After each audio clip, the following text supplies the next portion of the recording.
Greetings and welcome to Mass Effect Legendary Edition. Last episode, we went into the Styx Theta cluster where we encountered Rachni in 2 systems, and apparently we got a follow-up quest to go to the Argos Row cluster because that's where they were coming from. But I figured that today we're gonna take a break from Rachni. We've been dealing with them for a few episodes right now, so maybe it's time to do something else, and we're actually gonna go and do this Besieged Base, which is in the Hades Gamma cluster, and we got that quest because we reached full Paragon. If we would have reached full Renegade, we would have gotten another quest. And if I'm not mistaken, those quests are in the same cluster, but in 2 different systems. And yeah, I believe we did these 3, Farinata, Anateos, and this. And our quest is in the Cacus system, but there's also the Plutus system, where we would have gotten the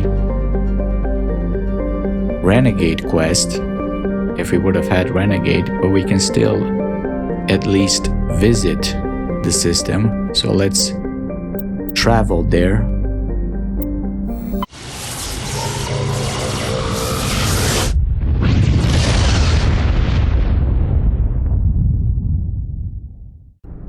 We'll see what we can find here. A bunch of planets, and we do have an asteroid belt. Let's check that real quick.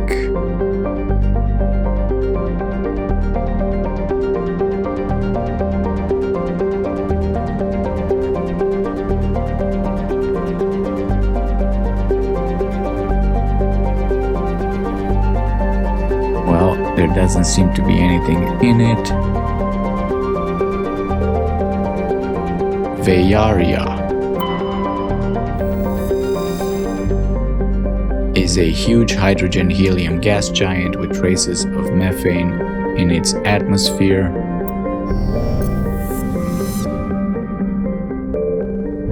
Nonuel.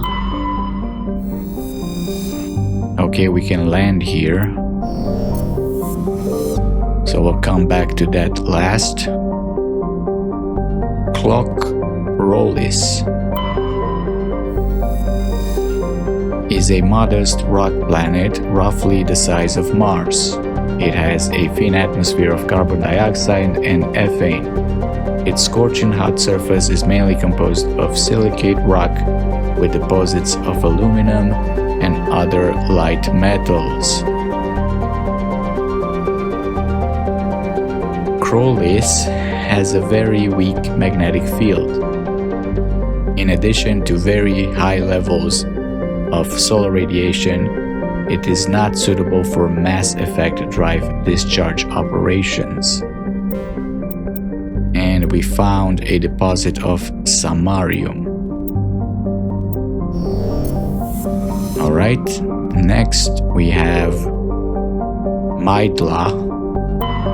Maidla is a terrestrial planet with a light atmosphere of carbon dioxide and hydrogen sulfide.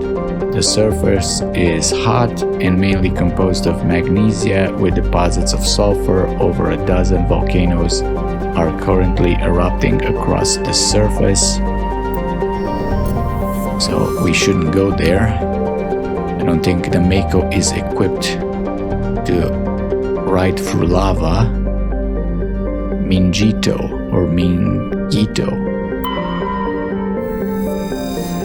is a sun-baked wasteland of sodium chlorates and radioactives. Its relatively light mass has left it tidally locked to the star Plutus, with a day-side hot pole and a night-side cold pole. The powerful solar winds has stripped most of the atmosphere away. This is probably the worst description of any kind of planet. But we scanned it anyway and we detected a deposit of uranium. And finally, Nonuel. We have a level 1 heat hazard. Though it is one of the oldest entries in the star charts, Nonuel has not yet been fully mapped. It is the largest body in the asteroid belt of the blue star Plutus, not only large enough to maintain a spherical shape, but also massive enough to retain the noxious carbon and sulfur dioxide venting from its many volcanoes as an atmosphere. Nonuel is rapidly volcanic, and the source of its great heat is also the source of its inordinate mass. Nonuel is a secondary source of element 0, coalesced around a large chunk of EZO ejected by a supernova billions of years ago. Surface conditions are extremely hazardous. In addition to the thin crust and numerous magma flows, wide stretches of landscape are coated with slippery ash and cinders ejected from the volcanoes. Perfect planet for the Renegade quest. It was supposed to be here.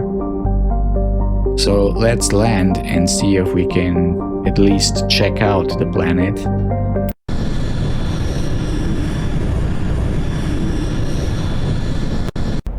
And how about we take Tally and Ashley.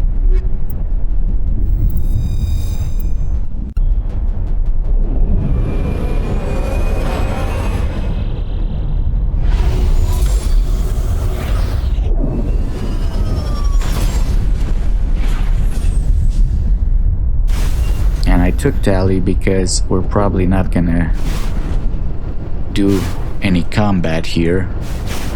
I mean, the ashes are in the sky, all in. It's all a volcano, this planet. So we got an anomaly, a debris, and we got a warlord's outpost, which should have been our quest, but I don't think we're gonna be able to get in there. But at least we can see the sights. So, and maybe get more minerals. So I'll see you when I find something.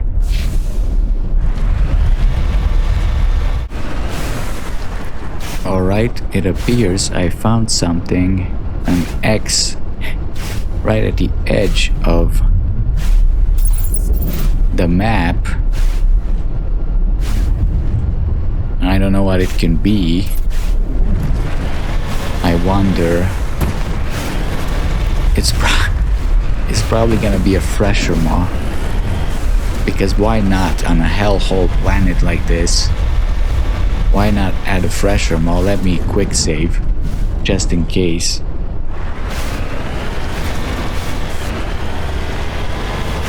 Big hole. Oh yeah.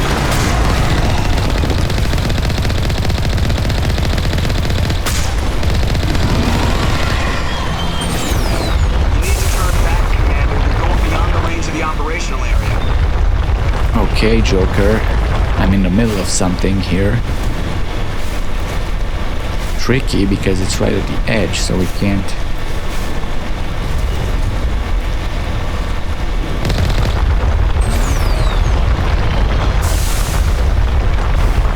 I need to turn back, Commander. Shut up. Beyond the range of the operational area.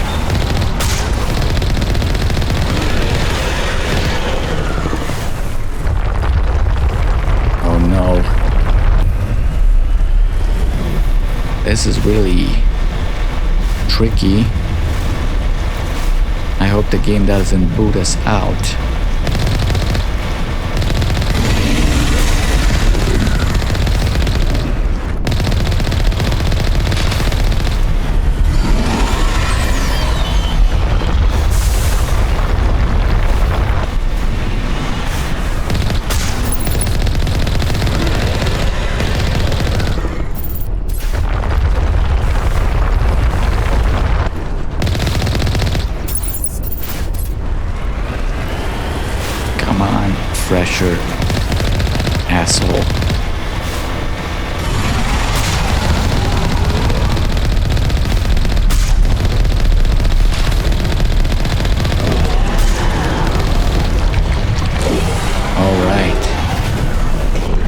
got him. We took some damage right at the end here, but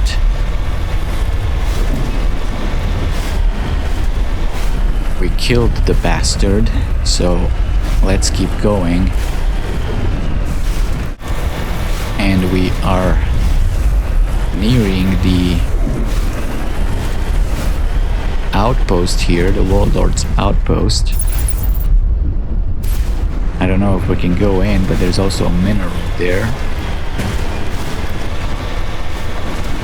So let's take it before we try to see if we can get into the outpost itself. Heading out.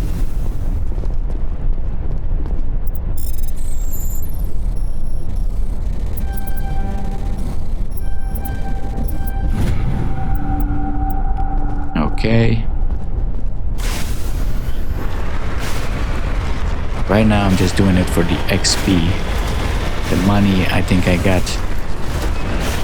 9 million.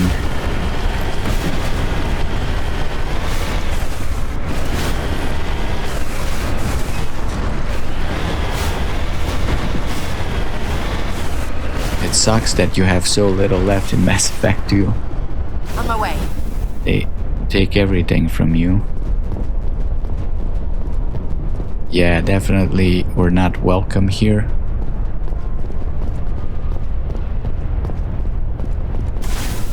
So instead, let's just keep going.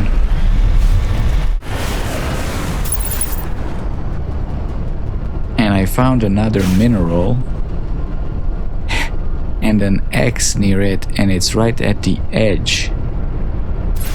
This planet is so weird. Are they gonna let me scan it? Joker's gonna be like, get out of the operational. Oh no. Don't tell me there's another.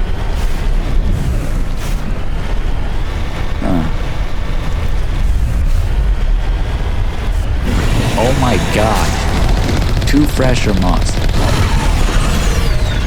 on one planet. And they're both at the edge.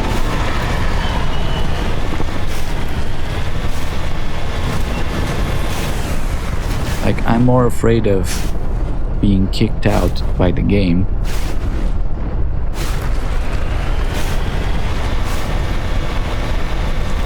I mean, we're in the red zone. You need to turn back and go beyond the range of the operational area.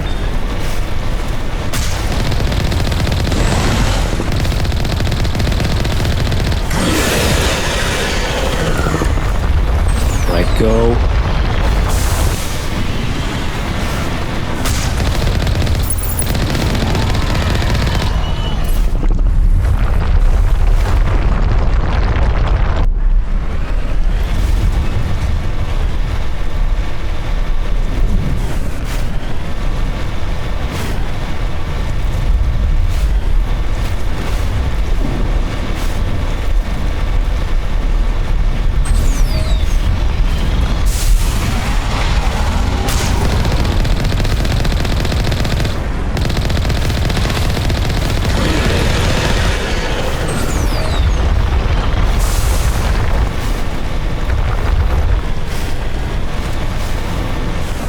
Just a few more hits.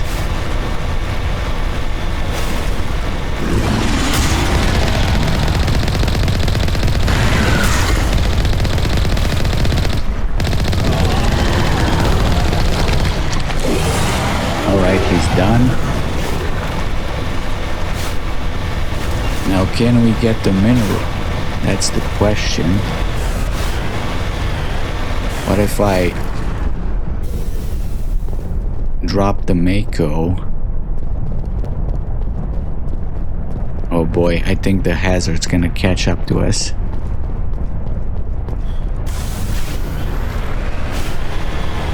You need to turn back, Commander. You're going beyond the range of the operational area. Shut up, Joker. There's a mineral here.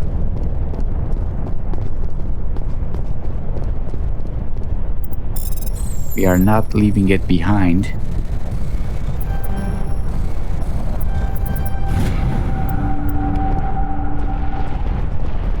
important. This is Shepard's true calling. Being a surveyor. Alright, let's keep moving. See if there's any more fresher moss. Alright, we're near a debris. And it's down here.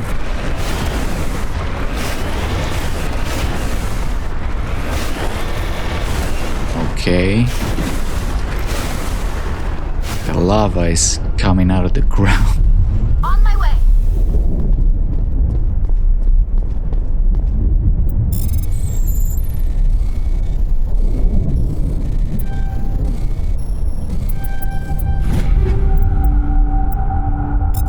All right.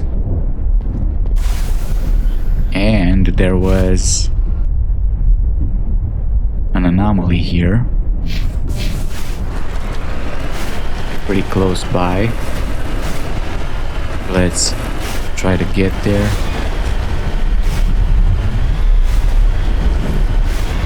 And hopefully it's not another fresher moth. There it is.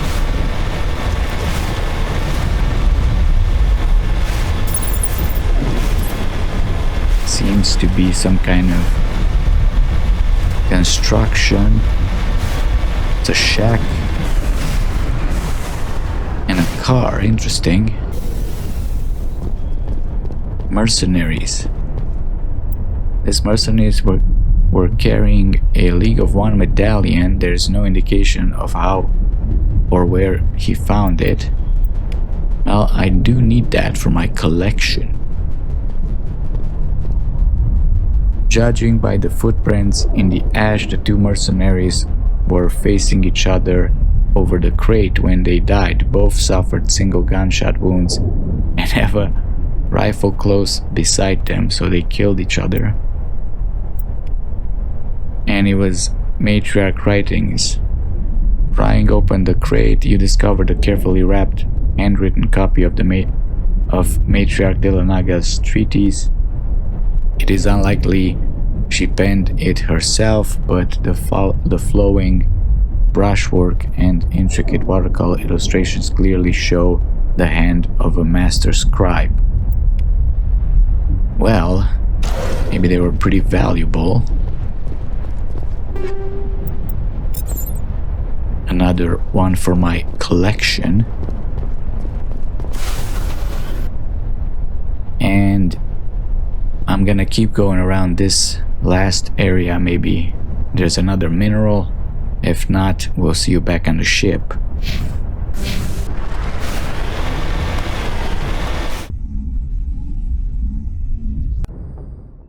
Alright, we're back on the ship. I didn't really find anything else. So let's move on to the other system, Cacus, where we actually have a quest. And honestly, I prefer the Renegade quest more because this one is a little bit more complicated. We're gonna have to try to not hurt civilians, and honestly, from previous experiences, I can say that I didn't hit anyone and the game registered that some of them died.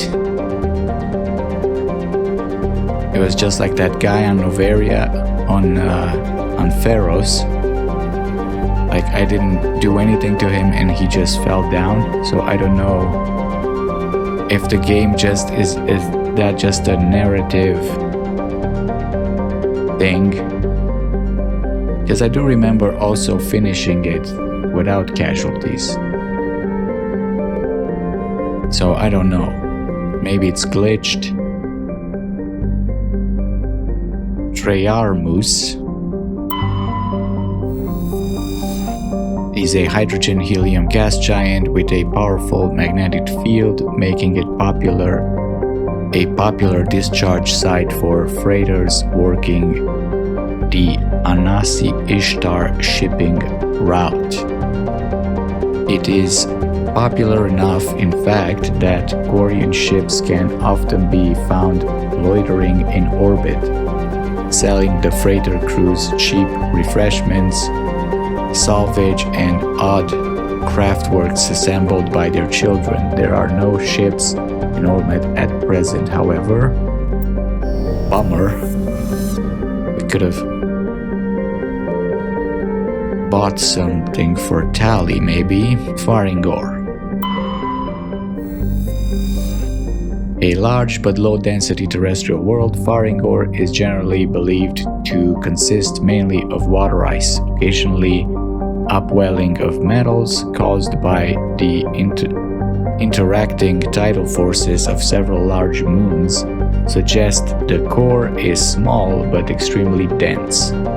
Faringor has a thin atmosphere of carbon dioxide and ethane. Its frozen surface is mainly composed of dark carbon-laced water ice. 10 years ago, Faringor's green surface color and dim illumination drew the cinematographer Risa Uvarsen to film the exterior scenes of Starless on location. Acknowledged as a masterpiece of Gothic horror, the sets, well preserved by the vacuum, draw hundreds of tourists to the backwater system every year. Kinda cool. Scan of this planet revealed several small deposits of polonium. Alright. Next planet, Xamari, is a small airless crater terrestrial, a lifeless rock quite similar to Luna. Its frozen surface is mainly composed of silicates, though one hemisphere has several seas of dark basaltic rock. Next, Chohe. I think this is where the quest is. Yes. Zyarter, an enigmatic terrestrial planet. Zyarter has a hazy atmosphere of nitrogen and argon. The surface is scorching hot and mainly composed of calcium with deposits of sodium. 3 times in the last century, ships stopping to discharge at Treyarmus have reported geometric patterns of lights on the dark side of Zyarter. Attempts at closer investigation proved fruitless. The lights disappear when ships approach the inner system. Someone is hiding. Scans of this planet have revealed a large deposit of mercury. And finally, Chohe.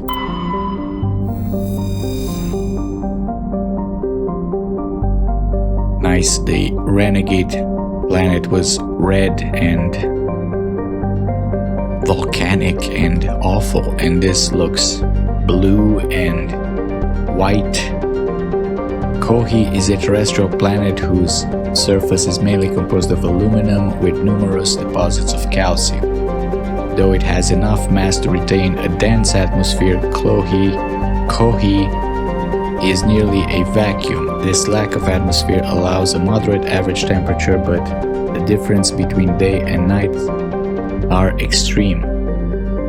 The surface of Chohe's sunward-facing side is usually covered by a haze of volatiles, mainly water vapor and carbon dioxide, which return to the ground as frost over the course of the long cold night.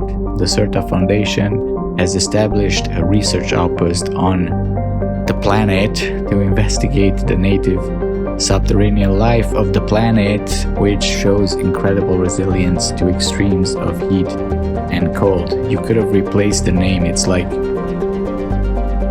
6 times, and I don't know how to pronounce it. land.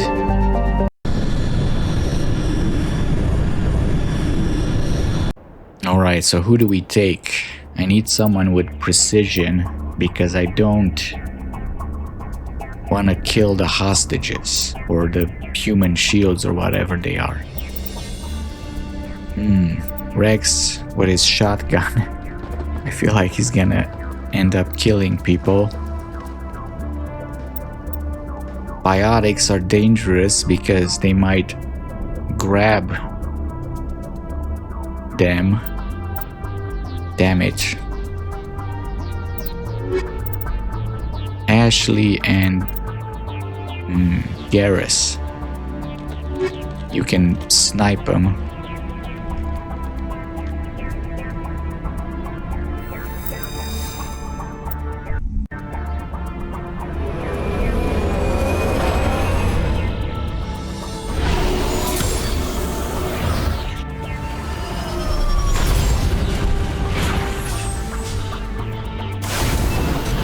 Alright.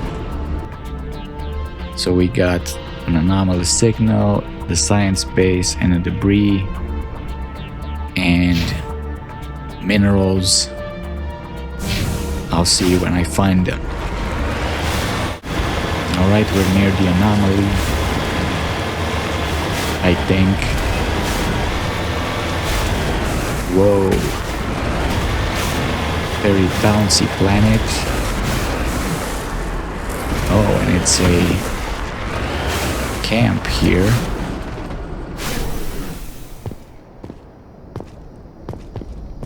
Interesting. Was this a debris? Hey, isn't that Clank Dagon, the planet with the rift? What's it doing here? Transmitter tower. Close to the transmitter, your comms pick up a recording of a wistful string quartet. You power the system down. However, whoever lived here, they haven't been back for some time. The crates are covered with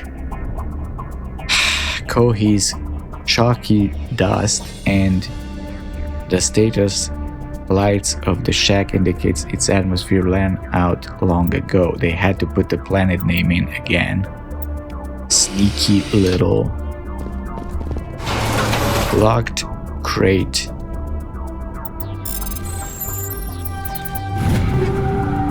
And its weapons and an armor and Matriarch Dilanaga writings. Okay. Medical exoskeleton 10, that could be useful. And more matriarch writings, okay. It looks like someone has been living in this place. This small crate held some stale food and one of Matriarch Dilnaga's writings. It's still in fairly good condition, unlike the food. Well, I thought the food was in good condition.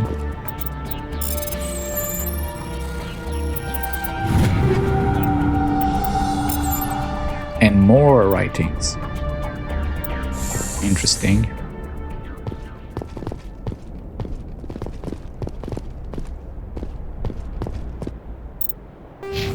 He leveled.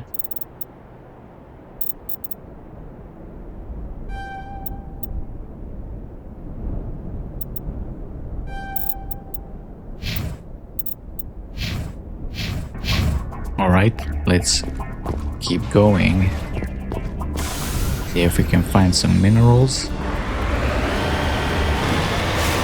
Alright, we found a mineral close by. I guess it's over the hill.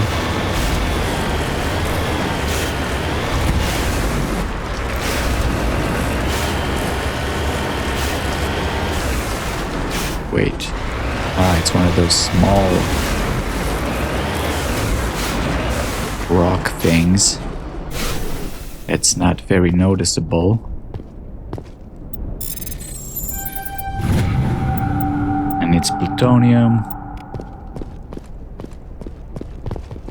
keep going.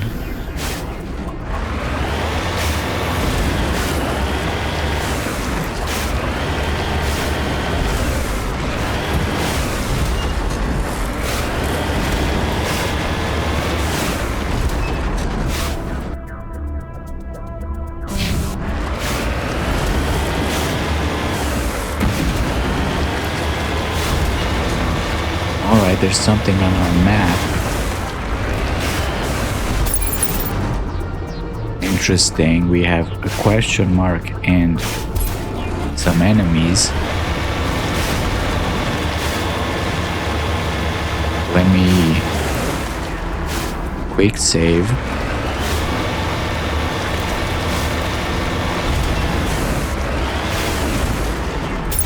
Hello.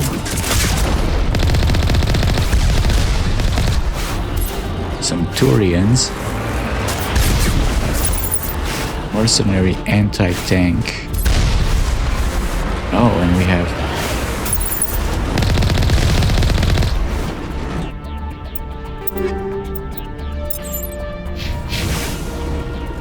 okay.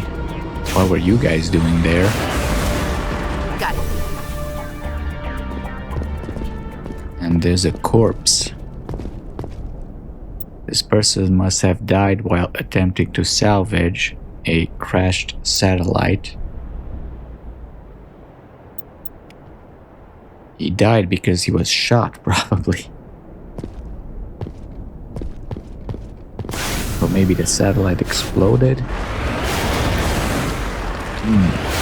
Anyway, let's keep going.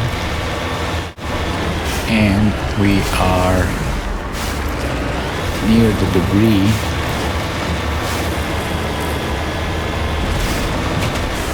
And this planet is still very bouncy.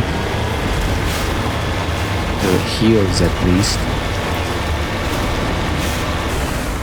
And here it is.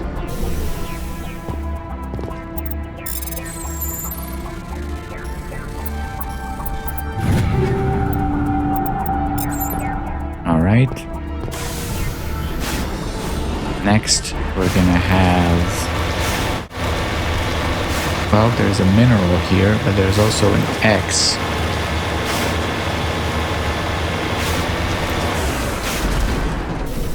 Interesting.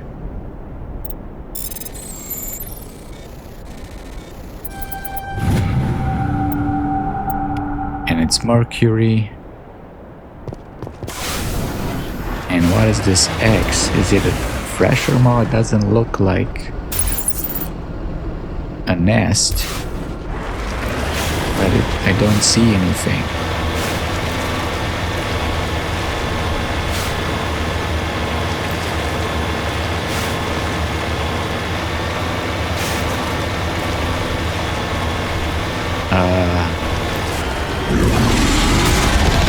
Of course.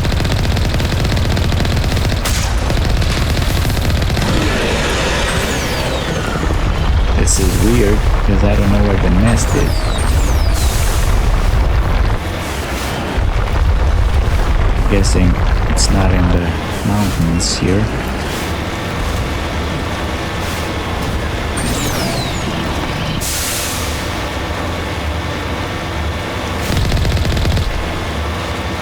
Come out.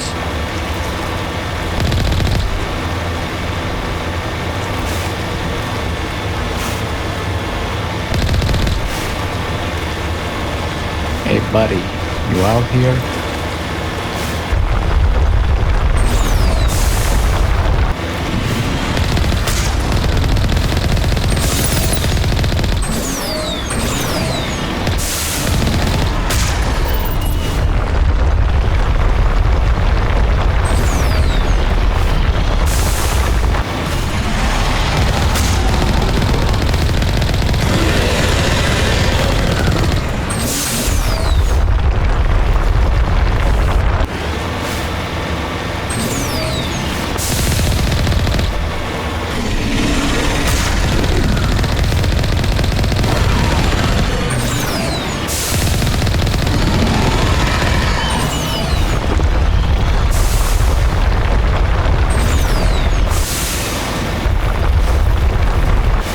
don't care about your tentacles.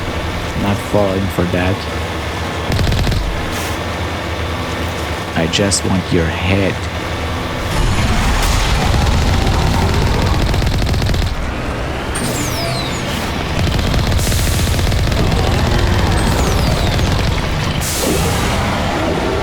There we go. Got his ass. And yeah, this was no, it didn't have any bumps like the usual Freshermon nest. That was kind of surprising. Anyway, I'm gonna keep going. Alright, well, nothing left on the planet but the base. It should be right here. No one outside. No turrets.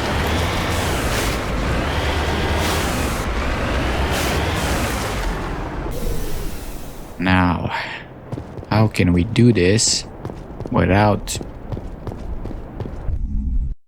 causing too much damage? Take down the terrorists, but remember to check your targets. The civilians are so addled by the drug, they wander right into the middle of a firefight. Great. Maybe I'll go in pistol. And Garrus, you can snipe them maybe. This is not gonna go well. Let's quick save.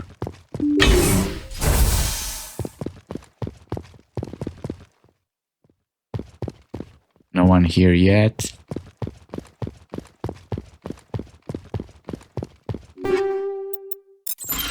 I don't know, I kind of feel like going in alone. Maybe leave these two here. So they don't shoot anybody. I don't know.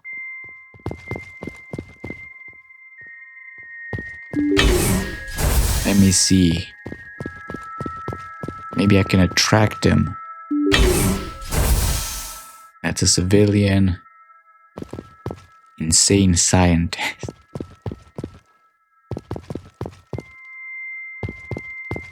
Hey man, I'm right here. Come on. You can come in.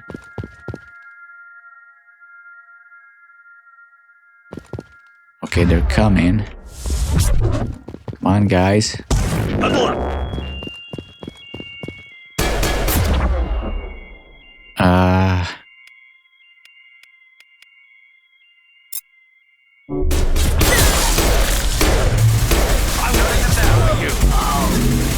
Another one.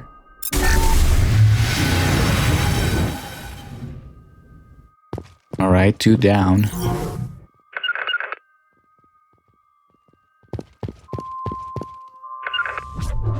I will destroy you. Whoa.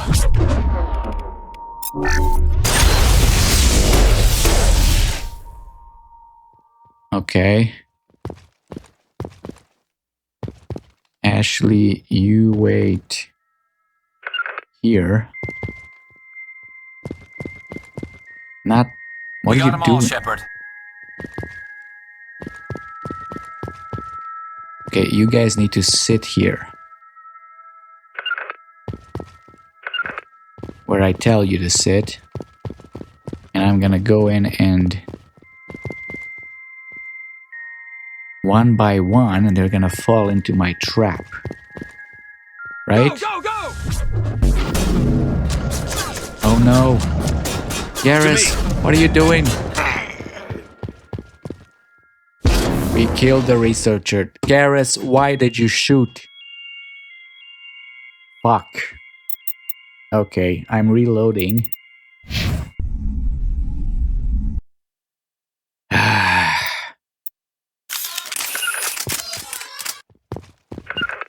Why did you guys come? I told you to stay in there. Damn it.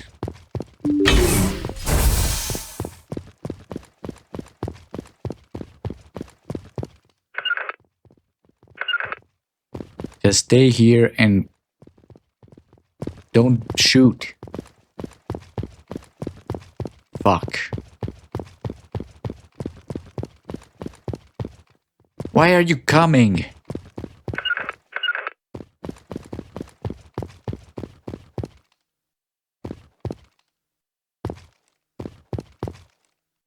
See, they kill. My companions are killing everyone. Idiots.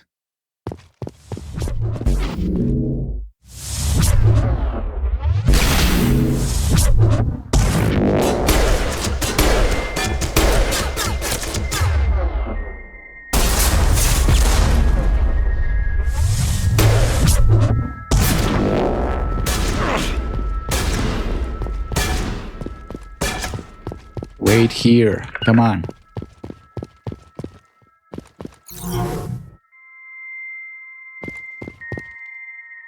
Ah, they're not coming in here.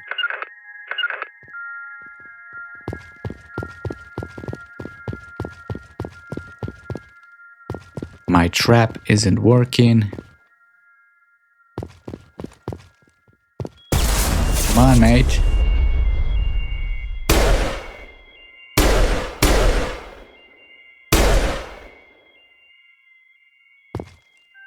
Well, I guess the quest is not meant to do this way. Come on, guy. You can do it. I'm right here.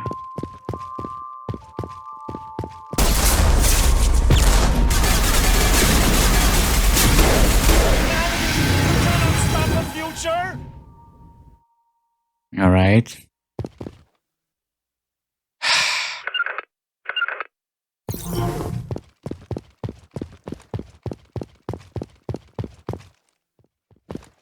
No, Garrus, no. Bad Garrus, bad Ashley. Stay there.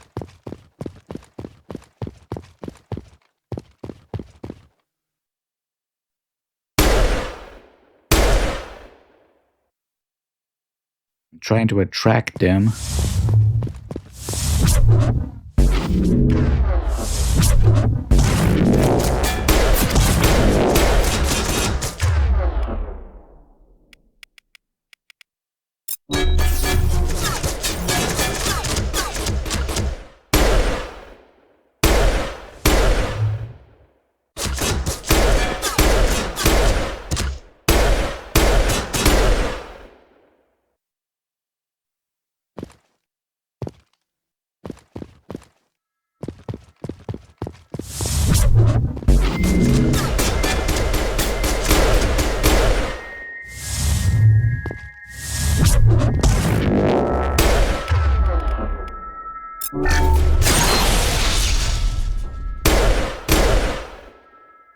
All right. So far, so good. Don't worry about that. Anything. There's one more of these. Come on. Maybe I can knock him out.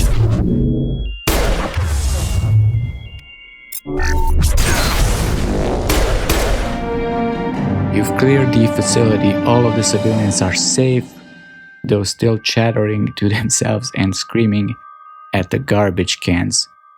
Evolution of humanity, huh? Those biotics didn't seem that different from the other scum you deal with. Well, we did it. So I guess that's the trick, is to do it alone. Patching you up. Let's put our guns away and do some looting. Can you feel me growing? I'm gonna bring it all! Okay.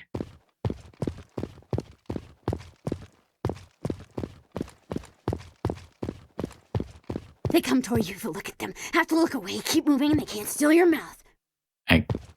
Yeah. Sure. Makes sense. It's all so beautiful.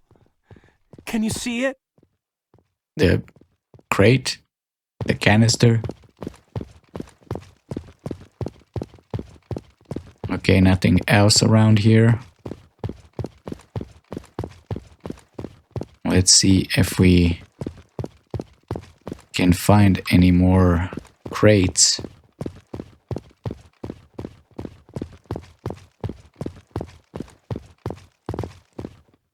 You guys really would have sabotaged my mission. I mean, why the hell did I bring Garrus? He was like, he doesn't give a shit about civilians anyway.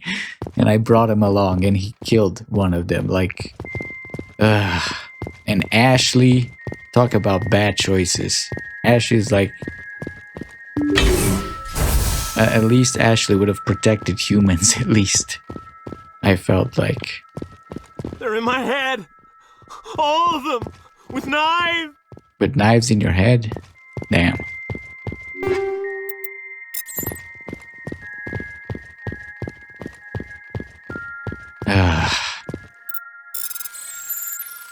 I thought Garrus would be, more precise.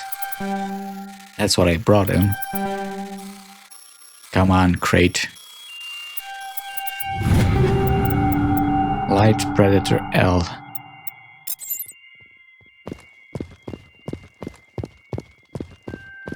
As for Ashley, I was hoping assault rifles don't do too much. They don't spray as much as shotguns. Biotics would have totally ruined it.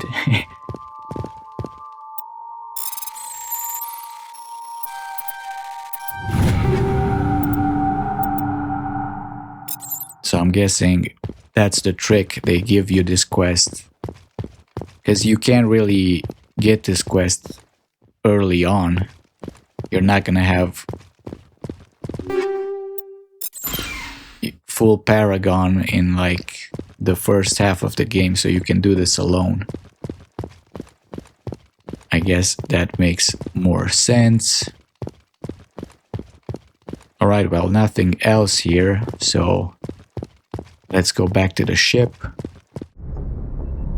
Alright, we're back on the ship. Now let's see if I guess we can contact Hackett if we go to the galaxy map. Message coming in. Patching it through. I didn't think it could be done, Commander. You managed to secure the base and neutralize the biotics without a single civilian casualty. Yeah, it just took a guy with Paragon and no companions. Glad I could help. Just doing my job, Admiral. I couldn't let innocent lives be lost. I wish every soldier had your definition of just doing your job. You're a credit to the uniform, Shepard. We're in your debt. Fifth Fleet out. Okay. Well, I guess that's enough for this planet. And now, since it's pretty late,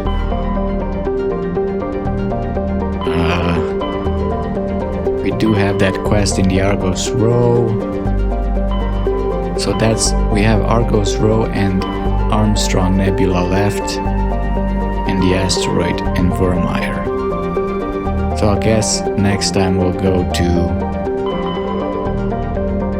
to Argos Row and maybe start either the asteroid or Armstrong. We'll see. But for now, 24 Paragon. I mean, not like I need it. But for now, as I said, let's go ahead and read some Codex entries. We're getting close to finishing them. I don't know what we were doing. Ships, I think. Ships and vehicles. Yep. So, space combat, combat endurance. Heat limits the length and intensity of ship-to-ship combat. Starships generate enormous heat when they fire high-energy weapons perform maneuvering burns, and run on-board combat electronics. In combat, warships produce heat more quickly than they can disperse it. As heat builds within a vessel, the crewed spaces become increasingly uncomfortable before the heat reaches lethal levels. A ship must win or retreat by entering FTL. After an FTL run, the ship halts, shuts down non-essential systems, and activates the heat radiation gear. Combat endurance varies by ship design and by the battle location. Battles in the deep cold of interstellar space can go on for some time. Engagements close to a star are brief, since habitable worlds are usually close to a star. Battles over them are frantic. So in short, heat is bad. Okay, space combat general tactics. Shells lofted by surface navies crash back to Earth when their acceleration is overwhelmed by gravity and air resistance. In space, a projectile has unlimited range. It will keep moving until it hits something. Practical gunnery range is determined by the velocity of the attacker's ordnance and the maneuverability of the target. Beyond a certain range, a small ship's ability to dodge trumps a larger attacker's projectile speed. The longest ranged combat occurs between dreadnoughts, whose projectiles have the highest velocity but are the least maneuverable. The shortest range combat is between frigates, which have the slowest projectile velocities and highest maneuverability. Opposing dreadnoughts open with a main gun artillery duel at extreme ranges of tens of thousands of kilometers. The fleet's close, maintaining evasive lateral motion while keeping their bow guns facing the enemy. That made no sense. Fighters are launched and attempt to close to disruptor torpedo range. Cautious admirals weaken the enemy with ranged fire and fighter strikes before committing to close action. Aggressive commanders advance so cruisers and frigates can engage. Yeah, when they use a lot of these words, big words, kind of hard to keep track. I'll have to read that again. On my own, at long range, the main guns of cruisers become useful. Friendly interceptors engaged enemy fighters until the attackers enter the range of ship-based guardian fire. Dreadnoughts fire from the rear, screened by smaller ships. Commanders must decide whether to commit to a general melee or retreat into FTL. At medium range, ships can use broadside guns. Fleets intermingle and it becomes difficult to retreat in order. Ships with damaged kinetic barriers are vulnerable to Wolfpack frigate flotillas that speed through the battle space. Okay. Only fighters and frigates enter close knife fight ranges of 10 or fewer kilometers. Fighters lose their disruptor torpedoes, bringing down a ship's kinetic barriers and allowing it to be swarmed by frigates. Guardian lasers become viable weapons, swatting down fighters and boiling away warship armor. Neither dreadnoughts nor cruiser can use main guns at close range. laying the low on a moving target becomes impossible. Superheated thruster exhaust becomes a hazard. Alright, so a lot of tactics. Every ship kinda has their own advantages and disadvantages. Let's do one more here. We have planetary assaults. Planetary assaults are complicated if the target is a habitable garden world. The attackers cannot approach the defenders straight on. The Citadel Conventions prohibit the use of large kinetic impactors against habitable worlds. In a straight-on attack, any misses plow into the planet behind the defending fleet. If the defenders position themselves between the attackers and the planet, they can fire at will while the attacker risks hitting the planet. Well, that would suck. Successful assaults on garden worlds hinge upon up-to-date intelligence. Attackers need to determine where the enemy's defenses are so they may approach from an angle that allows them to fire with no danger of collateral damage. Note, this is not necessary for hostile worlds. Once control of orbit has been lost, defensive garrisons disperse into the wilderness, and an enemy with orbital superiority can bombard surface forces with impunity. The best option for defenders is to hide and collect reconnaissance in anticipation of relief forces. Given the size of a planet, it is impractical to garrison entire conquered worlds. Fortunately, colonization efforts tend to focus on building up a dozen or fewer areas. Okay. Ground forces occupy the spaceports, industrial facilities, and major population centers. The wilderness is patrolled by unmanned aerial vehicles and satellite reconnaissance. If a defender unit is spotted, air mobile rapid deployment units and satellite artillery are used to pin down and destroy them.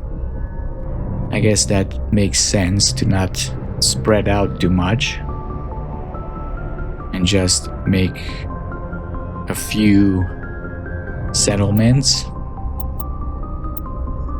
Right, we got a lot of starship vehicles, weapons. Let's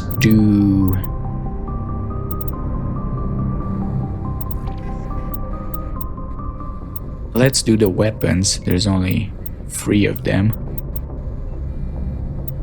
So weapons, ablative armor.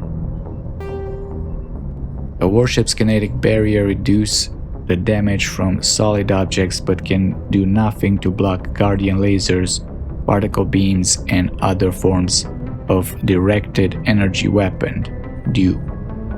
The inner layer of warship protection consists of ablative armor plate designed to boil away when heated.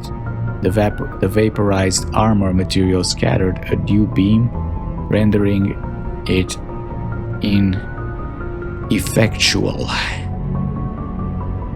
A scaffold is built around the interior pressure hull with sheets of ablative armor hung from the structure. Ships typically have multiple layers of armor separated by empty baffle spaces, often used for cargo storage.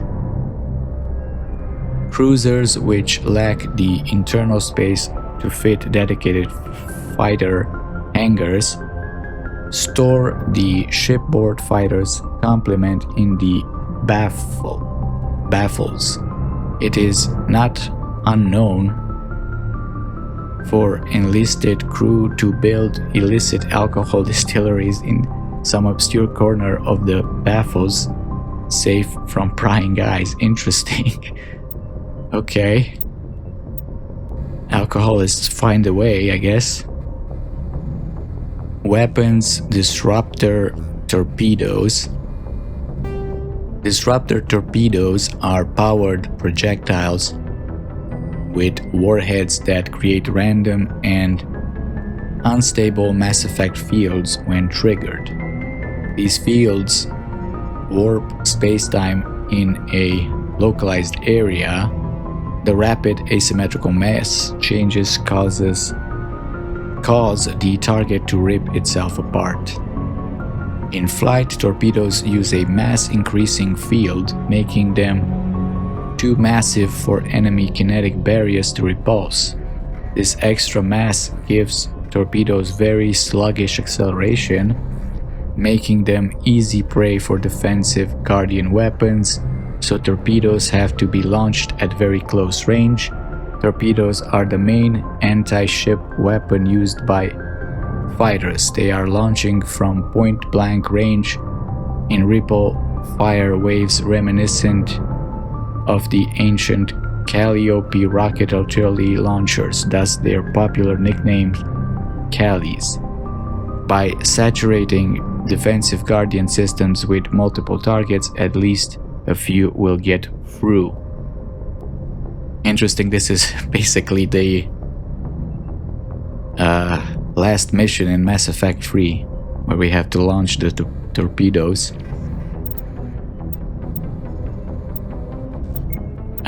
Weapons Guardian. A ship's general area defense integration anti-spacecraft network Guardian consists of anti-missile, anti-fighter laser turrets on the exterior hull. Because these are under computer control, the gunnery control officer needs to do little beyond turn the system on and designate target as hostile. Since lasers move at light speed, they cannot be dodged by anything moving at non-relativistic speeds. Unless the beam is aimed poorly, it will always hit its target. In the early stages of a battle, the Guardian fire is 100% accurate. It is not 100% lethal, but it doesn't have to be. Damaged fighters must break off for repairs. Lasers are limited by diffraction.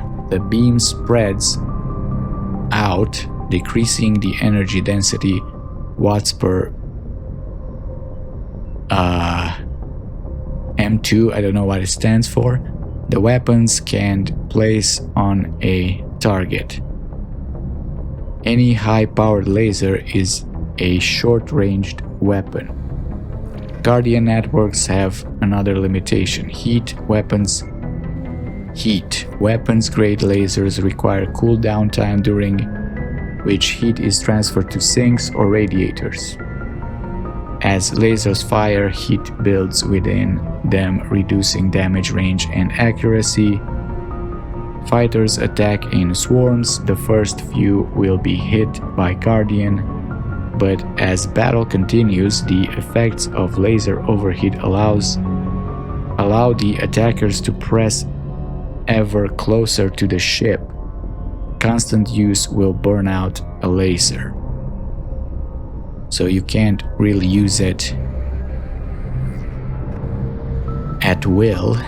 Guardian lasers typically operate in infrared frequencies. Shorter frequencies would offer superior stopping power and range, but degradation of focal arrays and mirrors would make them expensive to maintain, and most prefer mechanical reliability over bleeding edge performance where lives are concerned. Solarians, however, use a near ultraviolet frequency lasers with 6 times the range, believing that having additional time to shoot down incoming missiles is more important.